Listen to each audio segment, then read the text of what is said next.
Silakan duduk. Haleluya. Shalom semuanya. Puji Tuhan.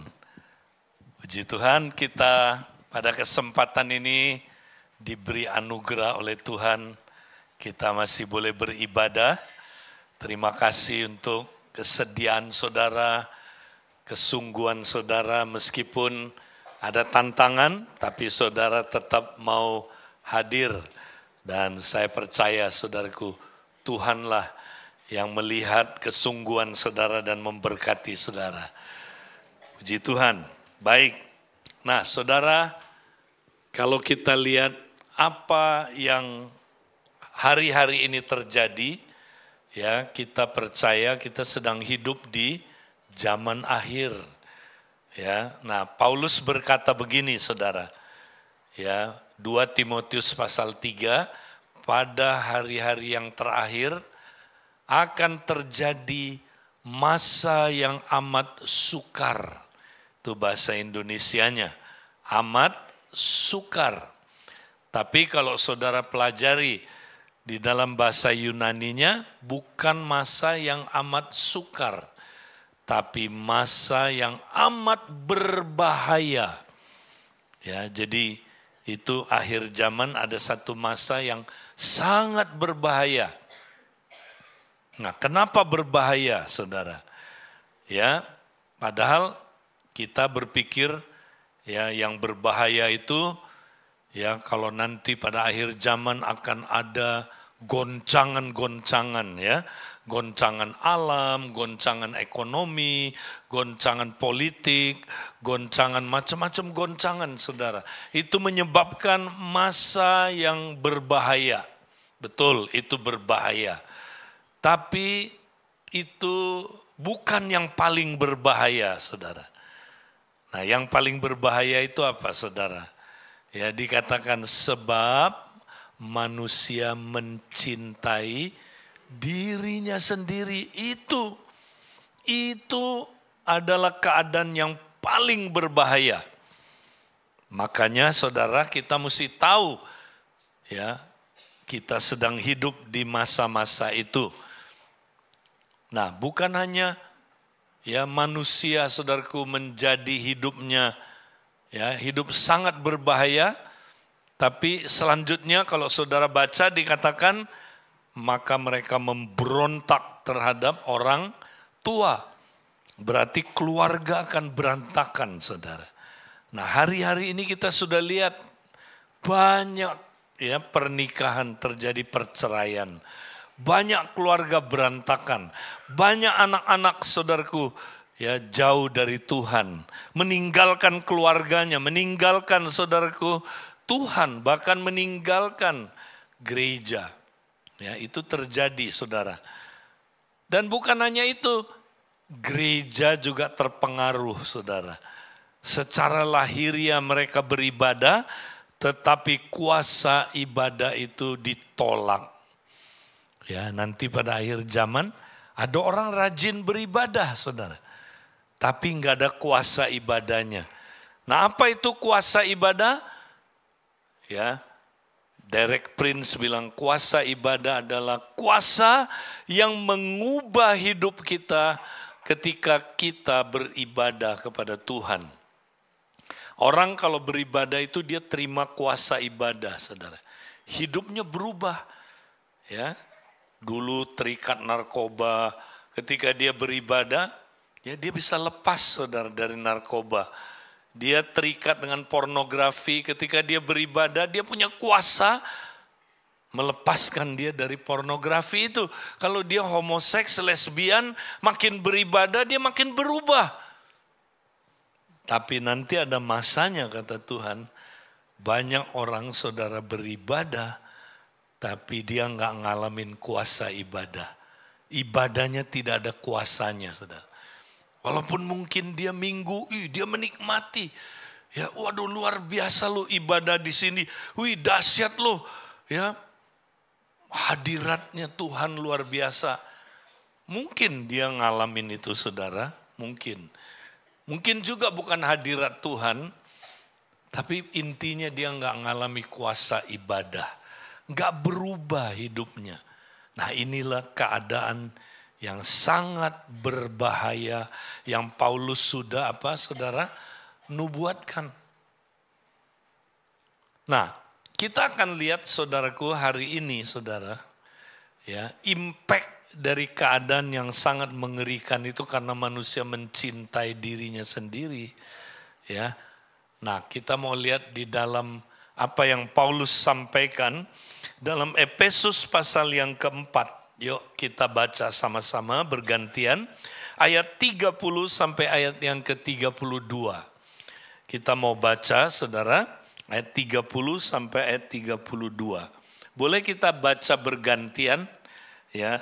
3 ayat ini saya akan mulai ayat 30. Dan janganlah kamu mendukakan Roh Kudus Allah yang telah memeteraikan kamu menjelang hari penyelamatan.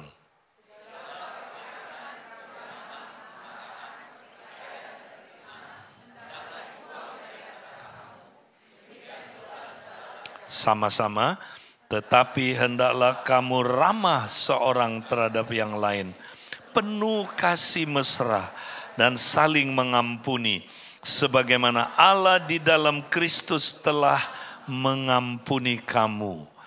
Nah, saudara, di dalam ayat-ayat ini Paulus mengingatkan kita, saudara, ya, bahwa saudara, ya, kita tidak boleh mendukakan Roh Kudus.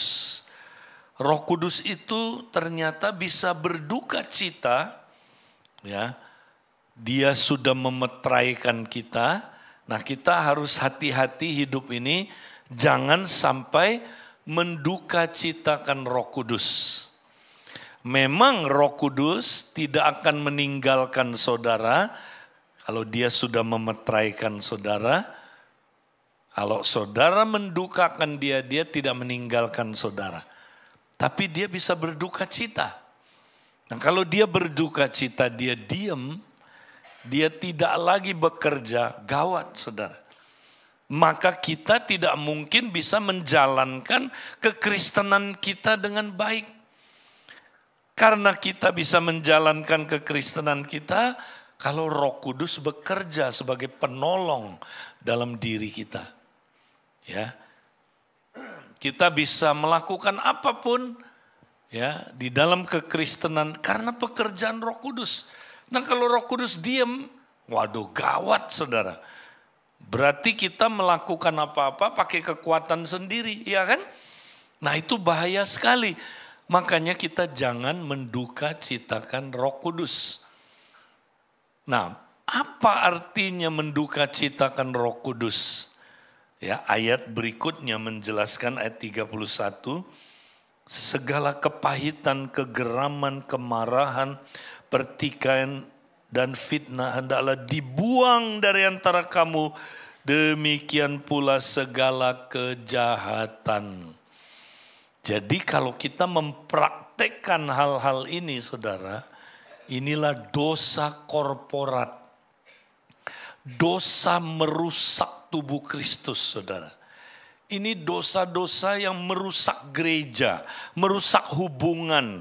Kalau kita praktekkan terus, saudara, ya tadi itu kepahitan, kegeraman, kemarahan, pertikaian, fitnah, ya, dan kemudian segala kejahatan, maka Roh Kudus berduka cita. Jadi jangan praktekkan hal-hal ini, saudara. Ini kalau saudara lihat kategorinya adalah dosa korporat. Dosa merusak tubuh. Nah, tugas Roh Kudus, saudara, dia itu yang membangun tubuh. Roh Kudus itu yang, ya saudara, melakukan pekerjaan pembangunan tubuh Kristus. Karena ini Efesus 4, oke? Roh Kudus sibuk membangun tubuh, saudara sibuk merusak tubuh. Wah, gimana dia nggak sedih? Ya, Roh Kudus sibuk, saudaraku, memulihkan tubuh, saudara sibuk menghancurkan tubuh. Gimana dia nggak sedih, saudara? Roh Kudus sibuk saudaraku untuk membawa tubuh Kristus kepada saudaraku kesempurnaan. Saudara sibuk meruntuhkan tubuh, merusak tubuh, menghancurkan tubuh Kristus dengan dosa-dosa korporat ini. Makanya saudaraku, dosa-dosa korporat ini adalah kebencian buat Roh Kudus. Roh Kudus paling gak suka saudara. Dia mau kita saudara jangan terlibat dalam dosa-dosa ini. Kita mesti buang jauh-jauh saudara. Nah ini dosa-dosa apa kalau saudara lihat? Ini adalah dosa yang berkaitan sama luka-luka yang ada dalam diri manusia saudara. Kepahitan misalnya, itu orang yang terluka. Karena dia begitu dalam lukanya, dia sampai saudaraku hidupnya pahit. Mungkin dijilat juga pahit saudaraku, saya nggak tahu ya. Coba lihat kiri kanan bilang, pernah ketemu orang kepahitan? Itu pahit hidupnya saudara. Terus apalagi saudara, geram. Geram itu pengen ngebales saudaraku. Gua kalau ketemu orang tuh gua remukkan dia. Pernah ketemu orang gitu saudara ya. Terus kemarahan. Nah, kemarahan di sini kemarahan yang sampai saudara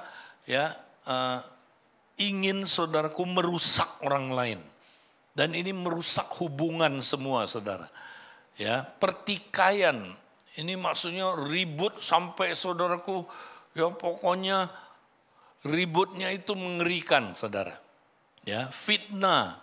Udah mulai ada saudaraku, kata-kata yang enggak benar, kata-kata fitnah, kata-kata menghina, Dan yang kemudian saudaraku juga disuruh buang adalah segala kejahatan. Nah ini bahasa Inggrisnya malice.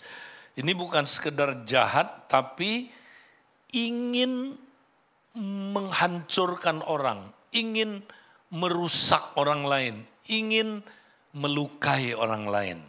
Jadi roh cidera, kalau di dalam kedagingan disebutnya roh cidera. Itu dia malice ini saudara. Jadi ini semua saudara orang yang terluka Kemudian kalau orang terluka cenderung melukai orang lain. Setuju? Nah kita banyak saudaraku yang tanpa kita sadari kita sebenarnya luka. Nah kenapa kita luka saudara? Karena tadi karena kita mencintai diri sendiri.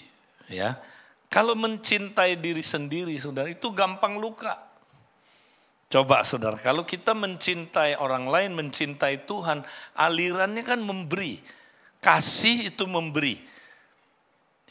Tapi saudaraku, nafsu itu mengambil. Egois. Egois itu alirannya begini saudara. Nah kalau alirannya begini ngambil, gampang luka. Tadi saya kasih ilustrasi, mungkin Pak Hindra boleh maju lagi ya. Kasih ilustrasi tadi. Nah, saudara misalnya Pak Indra di situ aja. Pak Indra ini tukang panah. Dia panah saya misalnya, saudara. Nah, kalau saya orangnya saudara mengasihi, kasih itu kan memberi kan. Maka kalau dia panah, saudara coba panah. Saya tangkis, tiung ke sini karena saya memberi. Tiung, nggak kena panah lagi. Tiung, nggak kena saudara. Itu orang yang mengasihi. Kalau saudara mengasihi, saudara dipanah, saudara nggak bisa terluka. Nggak bisa. Orang yang mengasihi, dia dilukai kayak gimana juga nggak kena saudara. Tapi kalau orang yang egois, self-centered, gampang banget terluka. Alirannya begini kan, ngambil kan. Misalnya dia panah saya, bukan cuman dia diam, tapi dia ambil panahnya, dia tusuk, aduh, itulah bodohnya orang yang, saudara self-centered, panah lagi, aduh, panah lagi, Aduh, tanya sama sebelah, ada di sini yang kayak begitu? Banyak, banyak. Gampang terluka orang yang self-centered itu. Nah, yang gawat gini saudara.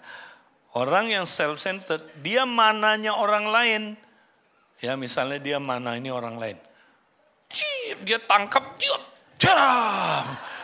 Ya, bilang kita ketawa karena mengerti yang dimaksud. Pana lagi ke sini. Ya, jam. Ya, kepo enggak saudara coba? Pernah gitu saudara? Dia kata-katain orang lain, kita yang terluka.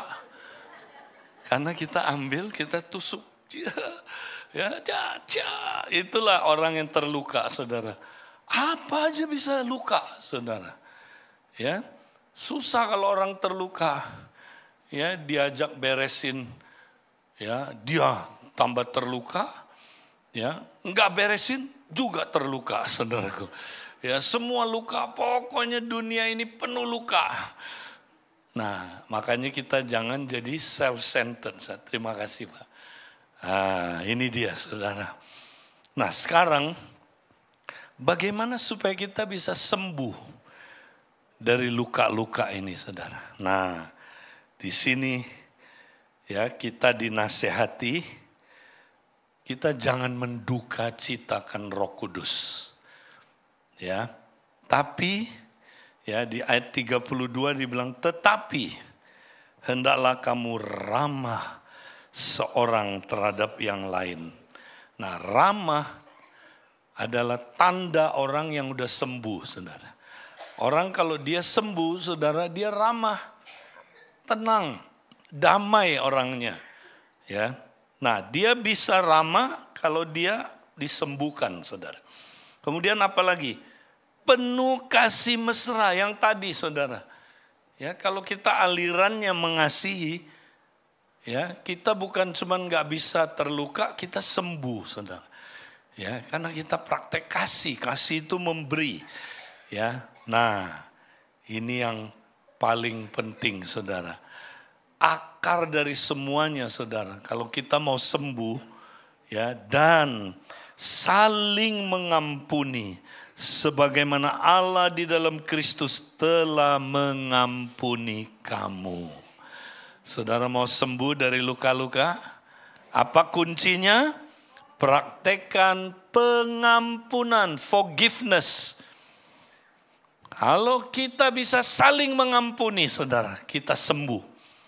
Pasti, mau luka saudara sedalam apapun, kalau saudara saling mengampuni, pasti sembuh. Ya, kunci kesembuhan dari luka-luka adalah kalau kita praktekkan ya kuasa pengampunan seperti Kristus mengampuni kita. Demikianlah kita saling mengampuni saudara. Ada kuasa yang luar biasa di dalam forgiveness saudara. Kita dilepaskan dari ikatan-ikatan kuasa gelap.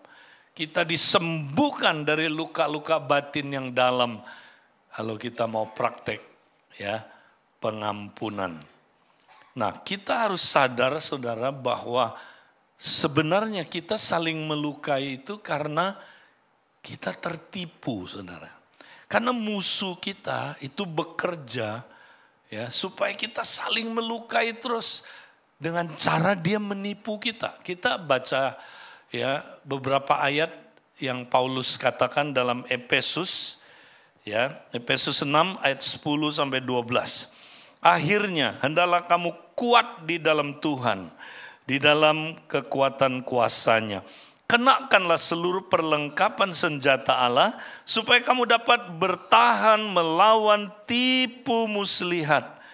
Karena perjuangan kita bukan melawan darah dan daging, tetapi melawan pemerintah-pemerintah, melawan penguasa-penguasa, melawan penghulu-penghulu dunia yang gelap ini, melawan roh-roh jahat di udara. Paulus bilang, saudara, setelah dia uraikan ya panjang lebar ya tentang saudara dalam berbagai hubungan suami istri, orang tua, anak, ya hubungan bapak anak, ya lalu dia menyampaikan pesan ini. Ya, katanya akhirnya hendaklah kamu kuat di dalam Tuhan, di dalam kekuatan kuasa-Nya. Saudara, kenapa kita mesti kuat di dalam Tuhan? Karena orang yang hidup dalam kerajaan Allah selalu akan mengalami peperangan. Dia selalu akan diserang oleh musuh kita kuasa gelap. Dan musuh kita paling benci sama apa, saudara? Kalau saudara baca konteksnya, dia paling benci sama keluarga. Dia paling benci sama pernikahan, saudara. Makanya yang iblis serang terus adalah keluarga. Ya, hubungan suami istri diserang terus, saudara. Ya, hubungan orang tua dengan anak diserang terus. Ya, kenapa? Karena keluarga itu alat Tuhan untuk menghadirkan kerajaan Allah di bumi ini.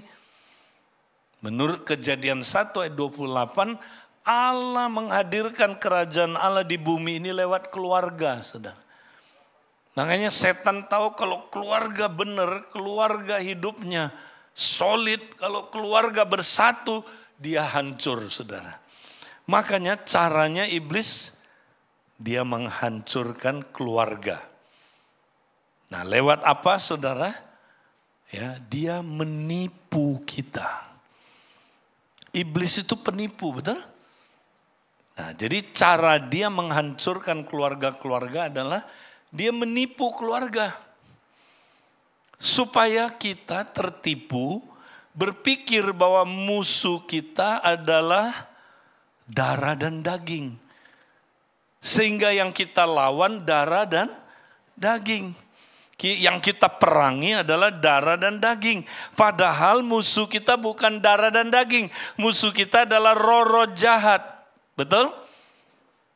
Tapi yang kita perangi darah dan daging. Berarti kita tertipu. Ya, ada saudara yang tertipu? Gimana kita taunya kita tertipu? Gampang. Apa tanda-tanda orang yang tertipu, saudara? Ini dia tanda-tandanya. Dia nggak tahu kalau dia tertipu, saudara. Itu dia. Jadi yang menganggap enggak, gua nggak tertipu, itu udah tertipu. Ya, saudara. Jadi orang yang tertipu itu dia nggak tahu dia sudah tertipu. Ya, dia pikir musuhnya siapa, saudara? Darah dan daging. Ya, saya suka konseling keluarga, saudara. Selalu kalau konseling keluarga, saudara, mereka bilangnya begini. Pak Edi, ini suami bilang begini. Saya ini nggak ada masalah, Pak Edi. Keluarga saya nggak ada masalah. Ya, maksudnya dianya. Saya nggak ada masalah. Masalah saya ada di makhluk satu ini, Pak Edi.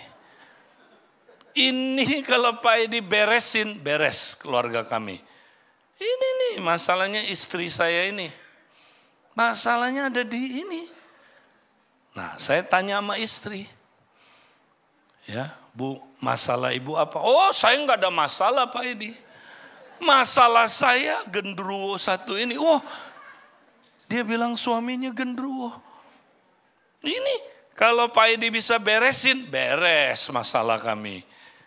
Nah, berarti ini udah tertipu, saudara ngerti nggak? Padahal masalahnya bukan darah dan daging. Siapa masalahnya, saudara? Roh-roh jahat di udara. Itu roh-roh jahat di udara menipu mereka, sehingga mereka berpikir, ya, masalah mereka adalah pasangannya. Yang perlu diberesin pasangannya, bukan dia. Bukan juga saudaraku yang lain. Dan mereka saudaraku tertipu, berpikir saudaraku, ya, yang mesti diperangi adalah pasangannya. Maka mereka perangi pasangannya, saudara. Ya, saudara pernah tembak-tembakan? Suami istri belum pernah ya di sini. Pak Darwin jarang ya di sini ya. Kayaknya Abah Love Industri banyak tuh. Sini jarang ya. Ada suami istri tembak-tembakan, saudara. Kayak gini nih. Suami istri tembak-tembakan, istri pakai AK-47. Ya, suaminya kena, dia kesel, dia ambil granat, biar. Ada nggak Win yang kayak begitu? Nggak ada ya di sini ya. Tidak ada yang ngaku. Tembak-tembakan, saudara. Ya, karena kita pikir musuh kita adalah darah dan daging. Hajar dia, kita hajar. Tanpa kita sadari kita tembak-tembakan terus. Nah, inilah sumber luka-luka itu. Ya. Jadi gini saudara, kita dasarnya udah luka, di masa lalu kita ada luka. Luka dari bapak, luka dari ibu ya. Luka ini dipakai oleh setan untuk kita semakin saling melukai. Tanpa kita sadar, kita tembak-tembakan terus saudara.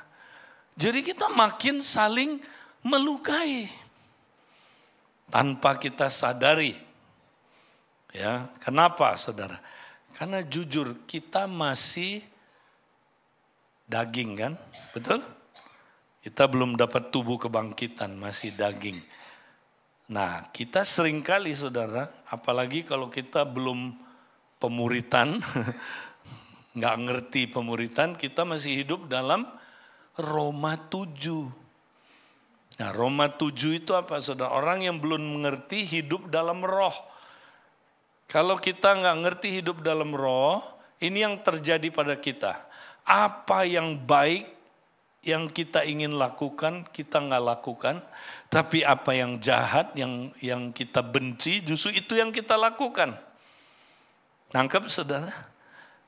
Jadi kita maunya melakukan yang baik buat istri kita. Kita mau memperlakukan istri kita dengan baik. Tapi kita nggak kuasa. Karena yang take over flesh kita, daging kita. Maka yang terjadi justru kita melukai dia. Nah, istri sama saudaraku. Dia mau melakukan yang baik buat suaminya. Tapi saudaraku dia nggak berkuasa. Akhirnya yang terjadi justru melukai suaminya. Kita saling melukai terus saudara. Tanpa kita sadari saudara. Nah ini gawat. Akhirnya saudara, nah, yang senang siapa saudara? Iblis. Nah ada cerita teman saya Bapak Craig Hill bercerita begini saudara. Ya, pada zaman kemerdekaan Amerika, ya itu saudara tentara Amerika dan tentara Inggris sedang berhadap-hadapan.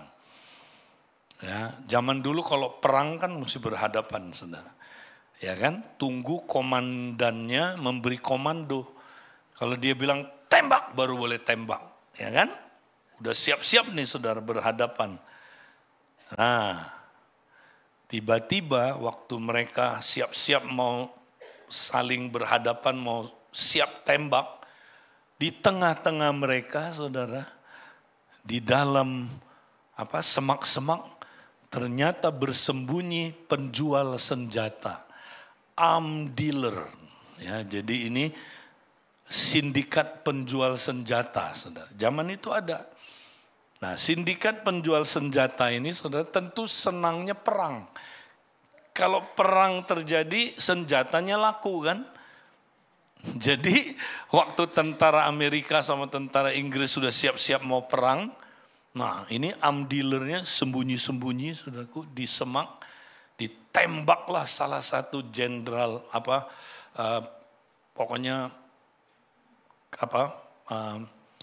petingginya saudaraku Inggris ditembak. Ya, bam, mati saudara. Wah, Inggris berpikir kok Amerika tembak duluan. Ya, wah ini nggak benar nih. Dia beri komando tembak, maka dihajar. Tentara Inggris tembak tentara Amerika. Tentara Amerika berpikir, loh kok Inggris tembak duluan? Tembak lagi. Ya. Akhirnya perang terjadi saudaraku. Siapa yang ketawa? Penjual senjata. Ketawa-ketawa. Demikian juga saudara ya. Nah, saudara, suami istri tembak-tembakan. Siapa yang senang?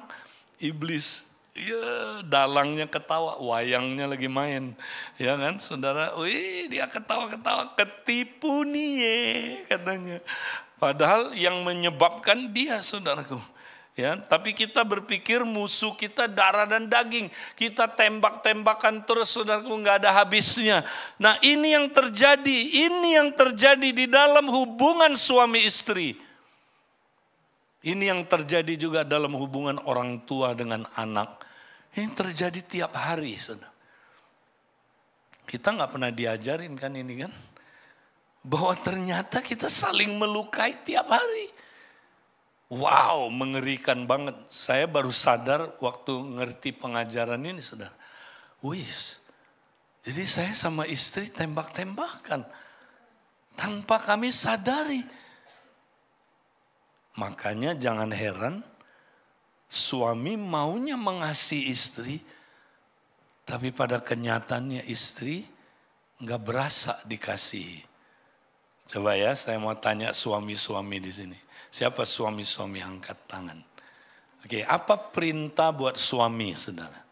Hai suami-suami, kasarilah istrimu. Salah ya. Apa saudara? Kasihilah istrimu. Nah, saya mau tanya suami-suami dengan jujur. Sebenarnya engkau mau nggak mengasihi istrimu? Mau. Saya percaya suami-suami mau. Kalau enggak, kamu enggak menikahi dia. Engkau sudah ambil komitmen menikahi dia, engkau pastilah di hatimu engkau mau mengasihi dia, betul? Itu ya kalau kita tanya sama suami. Nah, sekarang kita cross check. Tanya sama istrinya sekarang. Istri-istri, berasa enggak suamimu mengasihi engkau? Istrinya bilang enggak berasa. Itu dia, ya. Suaminya mau mengasihi dia tapi istrinya enggak berasa dikasihi. Betul. Ya, berasa dikasihi itu beda loh, saudara. Nah, saya suka nanya istri, yang kamu rasa apa? Berasanya suami saya ngelukai saya terus. Yang saya rasakan suami saya mojokin saya terus. Yang saya rasakan dia nggak nganggap saya pribadi yang penting buat dia. Yang saya rasakan dia menganggap saya nggak berarti. Saya nggak berharga. Saya nggak ada nilainya. Oh itu loh saudara. Itu yang dia rasakan. Coba bayangin saudara. Padahal suaminya mau mengasihi dia. Tapi dia nggak berasa. Nah ini problem. Berarti ada problem apa saudara? Problem di komunikasi. Ada problem. Ya, makanya banyak istri nggak merasakan kasih suaminya. Nah, sekarang kita gantian. Apa perintah Tuhan buat istri? Hai istri-istri, tanduklah suamimu. Amin. Apa? Oh tunduk, bukan tanduk ya, bukan. Tunduklah kepada suamimu. Nah, dan hormat satu lagi ya kan. Hormat. Nah sekarang saya mau nanya. Apakah siapa istri-istri? Sekarang gantian. Nah angkat tangan dong ya, jangan malu. Oke, istri-istri. Apakah engkau mau tunduk dan hormat kepada suami? Mau nggak? Mau. Sekarang kita cross check. Udah ketawa dulu. Iya kan? Cross check sama suaminya. Suami, berasa nggak istrimu tunduk dan hormat sama engkau? Langsung ketawa. Ada yang bilang nggak berasa, nggak. Kamu berasanya apa? Oh dia kurang hormat sama saya. Berasanya apa? Wih saya kalau bikin keputusan dianulir terus sama dia. Nah ini ketawa makin dahsyat. Ketawa itu bagus karena tertawa adalah awal pemulihan saudaraku. Nah ini istri saya sebelum pemulihan. Ini sebelum pemulihan. Ini dulu sebelum mengerti ini saudara. Nah istri saya saudara. sama saya, ya mestinya dia mau hormat sama saya, dia mau tunduk sama saya. Tapi karena dia juga kedagingan, seringkali apa yang dia mau nggak terlaksana. Yang keluar saudaraku yang sebaliknya. Ya kan? Misalnya ini saudara, ya kita lagi menuju ke ini saudara, ruang apa itu namanya?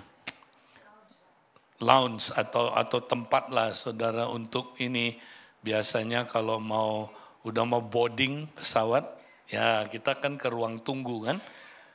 Jadi karena udah telat saya duluan. Saya bilang, "Mah, nanti saya cariin tempat yang bagus ya." Ya. Papa cari tempat yang bagus kita duduknya supaya siap-siap nunggu boarding. Ya saya duluan dong, suami yang suami menentukan kan. Maksudnya ya dia kasih tugas, ya saya juga mimpin lah, ya kan? Nah akhirnya saudara, sampai di situ saya udah tentuin tempatnya. Saya bilang, "Mah, ini ya di sini ya, bagus nih tempatnya." Kalau dia nggak suka, saudara, dia langsung bilang gini. Wah, saya kayak kerbau dicocok hidupnya. Nah ini ketawa lagi, bagus, itu ada yang mirip gitu ya. Itu dulu sebelum pulih. Ya, dulu dia nggak ngerti, saudara. Nah, buat saya, dia nggak pakai nanya lagi. Ya mestinya kan kalau saya suaminya, tanya dulu dong, ya kan. Pak, kenapa Papa pilih di sini ya kan? Ada usul yang lebih bagus tuh. Gimana Pak kalau di situ? Kan itu beda kan? Ini enggak. Ya ilah. Nah, ini ketawa bagus ya. Maksudnya dia nggak mau gitu, tapi kenyataannya begitu. Nah, terlukalah saya, saudara. Jadi saya sering terluka, saya juga sering melukai dia. Tapi nggak pernah diberesin. Nah ini dia, saudara. Nggak pernah diberesin. Itu luka, saudara. Itu dipakai setan untuk kita saling melukai terus. Nah ini nggak pernah diberesin karena saya nggak pernah diajarin mesti diberesin. Tiap hari mesti beresin ini. Karena kita tiap hari bisa aja tergoda kedagingan. Saudara. Bisa. Justru lewat itu kita belajar ya hidup tidak dalam Roma 7, kita nanti hidup dalam Roma 8. Berjalan dalam roh sehingga kita tidak menggenapi keinginan-keinginan daging. Saudara mengerti? Kalau saudara udah praktek Roma 8, saudara bisa ya melakukan apa yang Tuhan mau. Saudara bisa mengasihi istri ya, dan istri bisa tunduk dan hormat sama suaminya, bisa. Karena Roh Kudus memberi kemampuan untuk kita, saudaraku, mempraktekkannya. Tapi lukanya dulu dong mesti diberesin, saudara. Nah, gimana caranya supaya luka-lukanya sembuh? Nah, saya temukan, coba kita lihat, saudara. Next. Terus, ini dia. Kita perlu praktek komunikasi tingkat kedua, saudara. Jadi gini, kita seringkali suami istri, saudara, komunikasinya itu tingkat 1 doang. Nah, ini simple ya. Kalau ada teaching, ada 7 tingkat, ya oke lah saudara mau belajar yang lebih rumit silakan. Kalau saya senang ini, 2 tingkat aja. Ya. Tingkat pertama saudara, itu komunikasi topikal namanya. Komunikasi otak ke otak. Misalnya kita suami istri diskusi soal keuangan, nah itu topikal. Itu otak ke otak, itu level 1 saudara. Ya, kita masa depan keluarga kita mau kemana, itu topikal, saudara.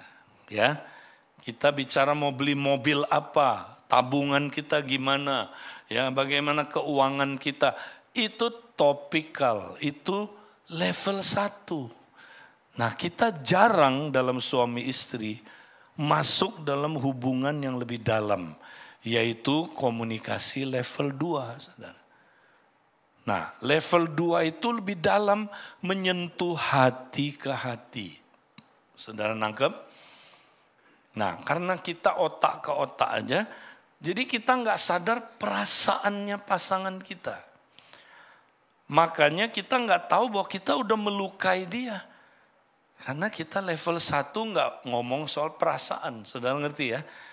Jadi ngomongnya otak terus, otak ke otak ya baik-baik aja. Bahkan kadang-kadang otak ke otak saudara, kita bisa merasa benar, gue nggak salah kok. Karena ya kita menyampaikan kebenaran. Jangan lupa, menyampaikan kebenaran harus dalam kasih. Ya, kita sering merasa benar. Karena kita komunikasinya hanya level 1. Saudara boleh benar di level 1, tapi di level 2 saudara salah. Saudara tanpa sadar melukai pasangan saudara. Nah ini perlu dikomunikasikan. Makanya saudara mesti belajar punya hubungan komunikasi level 2. Hati ke hati. Nah gimana caranya, praktikalnya gimana? Nah praktekkan ini saudara. Ya, jadi gunakan next namanya berikutnya. Ya, 2 pertanyaan dan 1 tindakan. Ya, coba bilang sama-sama 2 pertanyaan dan 1 tindakan. Oke, ini saudara bisa praktekkan bukan hanya suami istri ya. Ya, orang tua sama anak bisa. Sesama anak sama anak ya bisa praktekkan ini. Sesama anggota kompak. Nah kami praktekkan ini di kompak luar biasa. Saudara. Kompak kalau nggak pernah praktek ini, wah, karena kita suami istri aja saling melukai, apalagi kompak kita melukai terus. Nah kalau nggak pernah diberesin, kompaknya nggak jalan. Makanya banyak orang kenapa bubar kompaknya saudara. Karena dia merasa kok aku makin ketemu sama dia, bukannya deket malah makin takut aku ketemu dia. Nah karena saling melukai terus. Ngerti ya saudara, makanya kompak gak jalan kalau kita gak praktekkan ini sesering mungkin. Jadi ini bisa dipraktekkan oleh banyak hubungan, oke? Termasuk sesama pemimpin. Nah banyak di gereja pemimpin gak pernah ada komunikasi level 2. Level 1 terus rapat ya. Nah gak pernah ada sebenarnya apa yang terjadi di hati kita gak pernah tahu. Nah makanya pemimpin banyak yang gak solid saudara. Banyak yang saling melukai terus. Saling menyakiti terus. Mau disatuin gimana? Masih saling menyakiti terus. Ya, disatuin gimana? Tetap saling menyakiti. Yang gak pernah nyatu dengan sungguh-sungguh saudara. Nah mari kita praktek hubungan level 2 ini. Nah caranya gimana? Praktekkan 2 pertanyaan. Apa 2 pertanyaan itu? Nah pertama yang kuning dulu. Dari nada suaramu dan sikapmu, sepertinya ada tindakan dan perkataan saya yang telah melukai kamu. Benar enggak? Kita tanya sama pasangan kita. Ya, sama teman kita, sama rekan kita. Benar enggak? Ada perkataan saya atau tindakan saya yang telah melukai kamu akhir-akhir ini. Ada enggak? Kalau dia bilang ada, nah lanjut pertanyaan kedua yang warna orange. Dapatkah kamu menjelaskan lebih detail bagaimana tindakan dan perkataan saya telah melukai kamu? Jadi gali lebih dalam lagi. Gimana bisa kamu cerita lebih detail bagaimana ya perkataan saya ya atau tindakan saya telah melukai kamu? Gali lebih dalam. Nah, dengarkan dengan rendah hati, saudara. Ingat ya, ini kuncinya, saudara. Saudara mesti die to self. Ya, mesti minta pertolongan Roh Kudus supaya saudara die to self, mati terhadap ego. Orang yang sombong dia nggak bisa mendengarkan ini, saudara, nggak bisa. Ya, sorry kalau saudara sombong nggak bisa, saudara. Saudara nanti dengar pasti bela diri. Waktu dengar malah saudara balik menyerang dia. Jangan saudara, die to self. Dengerin dengan empati. Dengerin dengan hati yang sungguh-sungguh. Nanti saudara akan dengar suara Tuhan di situ. Ya, saudara akan dengar suara Tuhan. Saudara baru sadar, ternyata saudara sudah melukai dia. Ya. Jangan waktu dengar ada pembelaan, jangan. Jangan ada penjelasan, jangan ada klarifikasi. Jangan ada saudaraku, apalagi pemuritan. Ya. Oh, jangan. Ya saudara, pokoknya dengerin dengan hati yang sungguh-sungguh, hati yang rendah. Ya, dengerin. Nah, setelah dengerin saudara, yang saudara dengerin cuman salah saya apa? Apa dosa saya terhadap dia? Bagian saya apa yang telah melukai dia? Pasti ada. Karena kita semua belum sempurna. Kita saling melukai terus, saudara. Nah, ambil tanggung jawab untuk dosa yang salah yang saudara lakukan. Ya, itu aja. Sekali lagi, tolong jangan pembelaan, pembenaran, klarifikasi, ya atau apapun itu, jangan. Nanti kalau udah beres, kalau perlu klarifikasi silakan. Tapi biasanya nggak perlu klarifikasi lagi, saudara. Biasanya, pengalaman saya hampir nggak ada yang saya perlu klarifikasi. Karena kita sebenarnya lebih banyak salah. Kita bikin dosa, saudara. Nah, setelah kita tahu, saya ternyata melukai dia. Nah, ambil tindakan kita, tanggung jawab. Ya, yaitu yang nomor 3. Minta maaf. Karena kita tidak melihat kesalahan atau dosa tersebut. Minta maaf. Sayang, setelah aku dengar, ternyata aku memang salah. Aku sudah melukai kamu. Aku sudah menyakiti kamu. Maukah kamu memaafkan saya? Please, maafin saya. Nah, langsung pasangannya, saya yakin saudara mau memaafkan pasanganmu. Amin. Ketika engkau memaafkan dia, nah itu kuasanya, saudara. Dahsyat itu. Waktu dimaafkan, inilah kuasa forgiveness, saudara. Waktu saudara memaafkan, terjadi kesembuhan, saudara. Terjadi pemulihan. Terjadi, dahsyat sekali, saudara. Ya, kuasa forgiveness itu, saudara.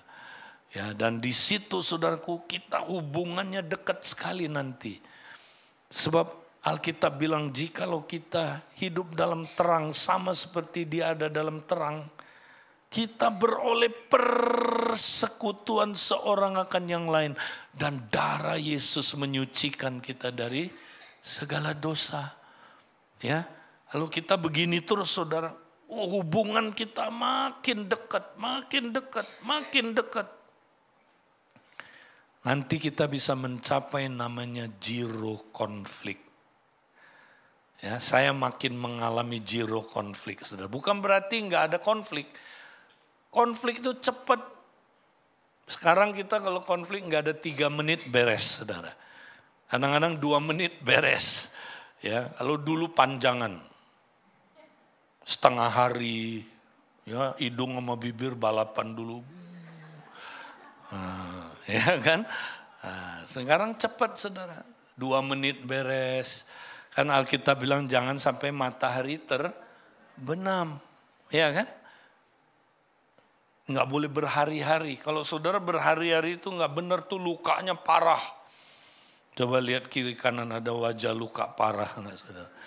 Itu karena dendamnya disimpan berhari-hari, saudara. Ya, nggak pernah bikin beres. Wow, kalau kita bikin beres, saudara, dahsyat. Nah, biasakan ini menjadi disiplin next. Saya sebut doa 6 menit setiap hari. Ya, saya praktek dengan istri saya tiap hari 6 menit aja, saudara. Nggak usah panjang-panjang, 6 menit aja. It save your marriage. Ya, 6 menit itu apa? 2 menit saling mengaku dosa, bertobat dari dosa saling melukai tadi itu. Ya, saling tanya 2 pertanyaan itu, saudara. Tiap hari. Ya, karena kita tiap hari, ya, sangat mungkin kita tiap hari saling melukai. Ya, tapi kalau kita udah sering ngaku, nanti kita lama-lama makin ahli berjalan dalam roh. Ya, Roma 8. Nanti kalau kita udah hidup dalam Roma 8, udah jarang kita melukai istri kita atau pasangan kita, saudara. Nah, nanti kita mulai zero konflik, saudara. Ya, terus apa? Ya, kemudian 2 menit berikutnya mengucap syukur, saling mendoakan, dan 2 menit berikutnya saling memberkati, saudara. Ya, praktekkan ini, saudara. Sangat powerful. Ya, ada pasangan-pasangan yang kami layani dalam pemuritan. Ini dulu, saudara. Saudara mau macam-macam pemuritan yang aneh-aneh ini aja saling melukai terus, belum beres-beres. Ya, tapi kalau ini udah beres, wah, itu pertumbuhan rohaninya dahsyat, saudara. Ya, ada yang bilang begini, Pak, saya setelah praktek ini, Pak, saya aneh, cinta saya sama istri saya, ya sekarang kembali lagi ke kasih mula-mula. Dan bukan hanya itu, kasih mula-mula saya dengan Tuhan kembali lagi. Loh, kok bisa gitu, saudara? Apa kaitannya? Oh, sangat berkaitan. Karena ayatnya bilang begini, kalau engkau tidak bisa mengasihi saudaramu yang kelihatan, kau tidak bisa mengasihi Tuhan yang tidak kelihatan. Makanya cara kita bertumbuh dalam kasih kita terhadap Tuhan yang tidak kelihatan adalah dengan mempraktekkan kasih terhadap saudara kita yang kelihatan. Itu caranya, saudara. Karena saudara makin mengasihi istrimu, ya dengan cara begini, istri saudara akan merasa engkau sangat mengasihi dia. Demikian juga engkau akan merasa istrimu sangat mengasihi engkau kalau dipraktekkan ini terus. Sehingga engkau dengan Tuhan juga bertumbuh kasihnya, saudara. Praktekkan ini dahsyat. Nah, setelah ini, saudara, baru yang ya satunya lagi, next, yang terakhir yang saya mau sampaikan, bikin acara keluarga seminggu sekali, saudara. Terserah, kalau orang Yahudi menyebutnya Sabat. Ya, kita nggak praktek Sabat kayak orang Yahudi. Terserah, ambil ya 1 hari dalam 1 minggu, lakukan acara keluarga. Banyak keluarga hancur lebur karena nggak pernah praktek ini lagi, saudara. Ya, sekarang keluarga modern nggak ada waktu. Kalaupun ada waktu di meja makan, suaminya sambil lihat saham, istrinya nonton drakor, dan anak-anaknya ngegame. Di meja tapi nggak ada hubungannya. Nangkep, saudara? Sekarang nggak ada lagi hubungan yang kayak begini. Saudara, kita mesti bertobat. Seminggu sekali biasakan, saudara. Ada acara dengan keluarga kita. Ajak, terserah mau Jumat malam, mau Sabtu siang, Sabtu malam, atau Minggu habis begini, nanti pulang saudara cari tempat yang enak, ya ketemu dengan keluarga saudara. Oke, kalau saya hari Senin, hari libur hamba-hamba Tuhan. Ya, hari Senin malam, ya saya ajak keluarga saya, ya termasuk mantu saya ikut. Nah, kita melakukan acara kumpul. Nah, apa yang kita lakukan? Kita demonstrasikan dulu orang tua, ayah, ibu berkomunikasi dari hati ke hati. Tunjukin bagaimana kita komunikasi level 2. 2 pertanyaan itu kan.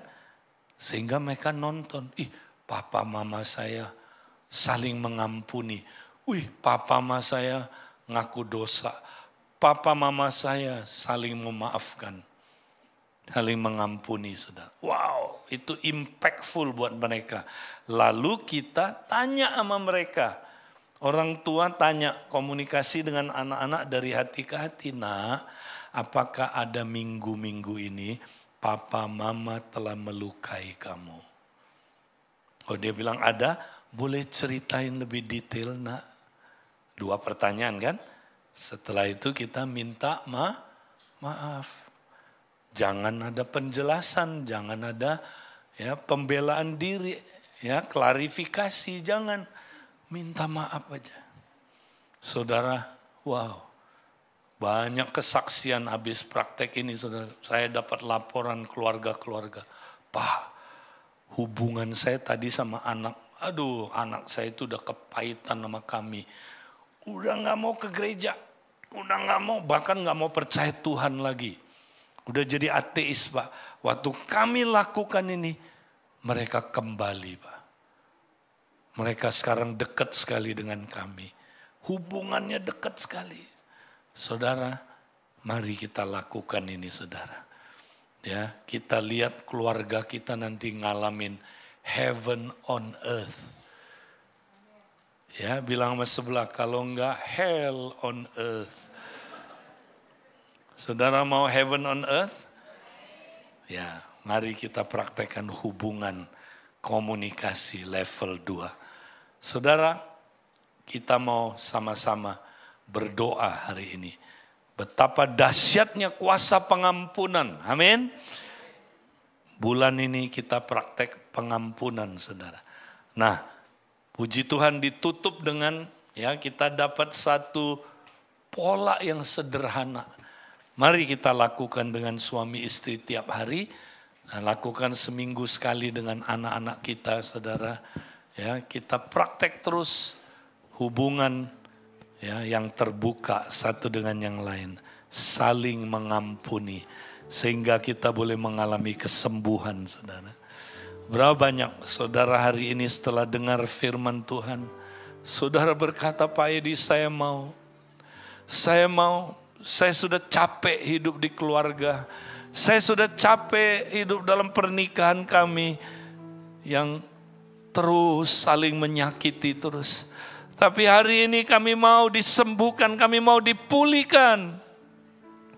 Kalau saudara mau, siapapun saudara boleh bangkit berdiri, saudaraku. Saya mau mendoakan saudara. Suami, istri, dengan saudaramu, dengan orang tua, anak, Ini bukan hanya buat yang udah menikah. Mungkin di kelompok pemuritan saudara. Saudara perlu kesembuhan. Mari bangkit berdiri, saudaraku. Biarkan Tuhan menyembuhkan kita. Saya mau doakan saudara. Siapa lagi? Saudara punya pergumulan dalam hubungan. Saudara tidak harmonis hubungannya. Dengan orang tua dengan anak, suami dengan istri, saudara dengan saudari. Saudaraku, mari bangkit berdiri. Saya mau saudaraku doakan saudara. Mari kita saudaraku izinkan kasih Tuhan.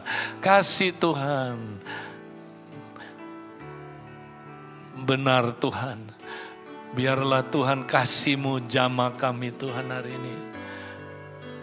Terima kasih Tuhan.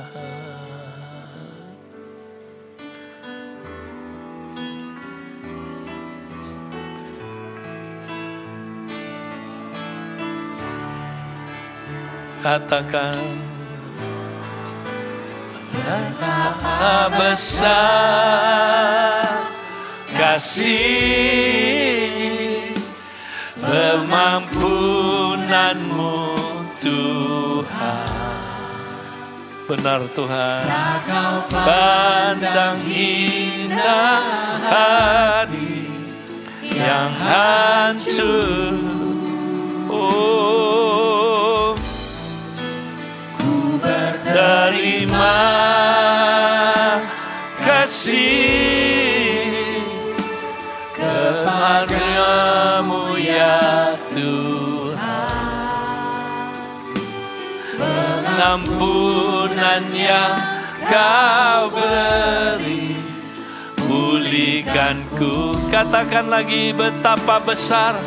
Oh, betapa besar. Benar Tuhan, kasih pengampunan-Mu Tuhan.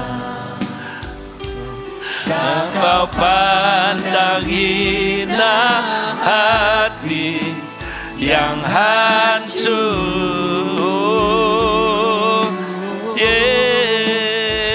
berterima kasih kepadamu ya Tuhan. Pengampunan yang Kau beri, pulihkanku. Sambil kita terus ada di hadirat Tuhan, saudara yang suami istri, bolehkah saudara bergandengan tangan hari ini? Dan saya mau doakan saudara. Kalau pasanganmu tidak hadir hari ini saudara, kau boleh tutup mata. Doakan pasanganmu juga. Kalau saudara engkau belum menikah, engkau ingin saudaraku, hubunganmu dengan saudara-saudarimu dipulihkan, kau juga boleh doakan saudara-saudarimu. Atau mungkin saudara mau dipulihkan hubungan di dalam kompak saudara, atau di dalam grup pemuritan saudara. Mari saudara boleh berdoa juga untuk grup pemuritan dan kompak saudara. Saudara, biarlah yang suami istri saudaraku, kau boleh bertatapan saat ini. Saudara, maukah engkau saling mengampuni saudara? Tanpa disadari kita seringkali telah saling melukai saudara. Tanpa disadari kita satu dengan yang lain telah dipakai oleh musuh untuk saling melukai. Maukah kita saudaraku rendahkan hati saat ini? Rendahkan hati, katakan maafin aku. Kalau ada yang aku lakukan tanpa aku sadari, aku telah melukai kamu. Maukah kau mengampuni aku? Saudara, katakan sesuatu sebelum saya doakan hari ini. Wah, kasih Tuhan. Tuhan, hari ini Tuhan, aku berdoa buat setiap pasangan suami istri Tuhan. Tuhan, begitu lama kami saling melukai, kami saling menyakiti, dan kami Tuhan telah ditipu oleh sang musuh.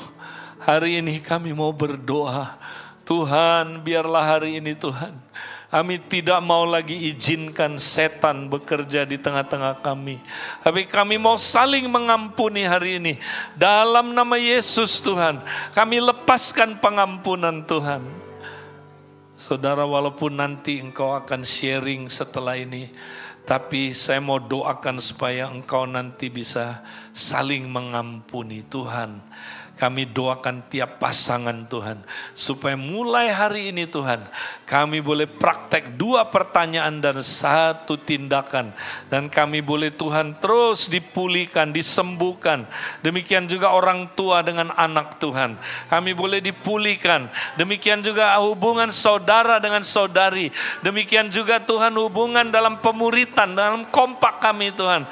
Tuhan, kami berdoa di dalam nama Yesus, biar kami boleh saling mengampuni Tuhan, saling Tuhan menyembuhkan. Terima kasih. Betapa besar kasih pengampunan-Mu Tuhan. Benar Tuhan, pandang hina hati yang hancur, berterima kasih kepadamu ya Tuhan.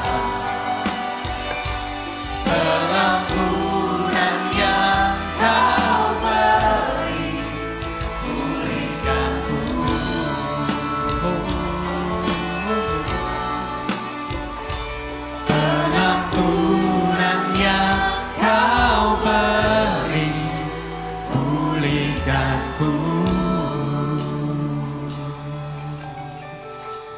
kasih Tuhan buat kebenaran yang Kau sampaikan lewat hamba-Mu. Dan biar kami boleh mengalami kehidupan yang diubahkan Tuhan setelah ini. Dan kami boleh menjadi saksi akan kebaikan-Mu Tuhan. Dalam keluarga kami, dalam lingkungan dimanapun Tuhan tempatkan kami. Terima kasih di dalam nama Tuhan Yesus Kristus kami mengucap syukur. Amin.